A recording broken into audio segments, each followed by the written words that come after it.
Nothing like growing your own fresh veggies. This week, Peter Mezitt from Weston Nurseries took me into his very own garden for ways to promote healthy plants and keep out those weeds.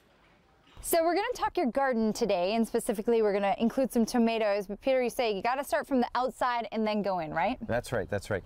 Gardening is something that everybody should do. We've lost it in this country, and now kids are growing up without doing it. It's fun if it's easy, so I'm going to talk about ways to make it easy. We like easy. Easy is making it more fun, and after Memorial Day weekend, it's anything can go in the ground. Your cold season vegetables, your warm season vegetables. So my garden's pretty well planted out already, but the first thing I like to do is to fence it in. Okay. Obviously you pick a sunny spot and then fence it in to keep those rodents out. The little bunny rabbits that we like to look at, but we don't like them eating our veggies. They're cute, but keep them out of the garden. I like the rain gauge too. The rain gauge is important. You need to know if you got some rain. You don't need to do any watering, and that'll tell you right there. And I like it because it's nice and big and I can see it from my driveway. Yeah, I like that one too. My favorite tool, the first one I use every year is the pitchfork. Okay. Flip the soil over.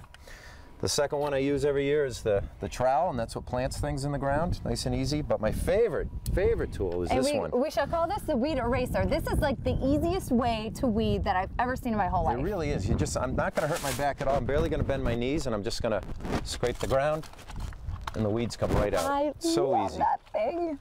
So gardening can be more fun when you have tools like this. All right, so talk to me about what else we're going to do to kind of combat the weeds, because we start with the weeds and then we go to the plants, but it's all about that good foundation, right? Right, so I've created pathways in here, and you're standing on some mulch right now. This is actually shredded up weed seed-free shredded hay. It's called Easy Straw.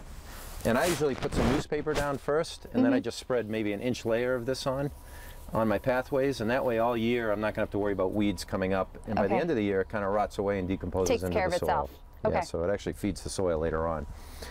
And then another thing that makes it easier is that you can see I've planted a lot of tomatoes here. And tomatoes, I actually planted these a little too close together, so what I'm going to do is I'm going to run a string from a post from here to there, and then as these things get bigger I'm going to tie them to the post and kind of lean them away from each other so that the air circulates.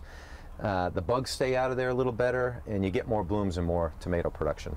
Okay, so you also have some tools there for the tomatoes, right? Yeah, I think, there's been some blights that have affected tomatoes in recent years, and this is actually the product right here, this copper fungicide that you'd want to spray every other week or every 2 or 3 weeks throughout the year to avoid that possibility. And then to maximize the blooms, you can't go wrong with using a little bit of fertilizer every 2 to 3 weeks as well. Every 2 to 3 weeks, wow. Okay. And tomatoes are the most fun. I mean, these guys, I don't even know when I planted them. My dad gave me these. This is possibly the coolest part to me. I had no idea there were so many variations. Hundreds and hundreds of types of tomatoes. And, you got your plum tomatoes, your cherry tomatoes, your big beefsteak tomatoes. Those are names that people know. You threw a zebra tomato to me a minute ago. There's a zebra tomato. It has stripes. There's blue tomatoes. There's black tomatoes. Why not mix up the salad a little bit? And as a mom of 2 girls, I can tell you they're more likely to eat them, not only if they plant them, but if they think they're cool. Yeah, they're definitely cool and colorful, and you can have a lot of fun with your garden. You can see my lettuce is already up. That's a cold season crop that I planted, and we're having it already. All right, awesome. All right, so Peter, I think I've got the wheels turning. Got to find some of those zebra tomatoes. Yes, you do. All right, thanks so much as always. Thank you.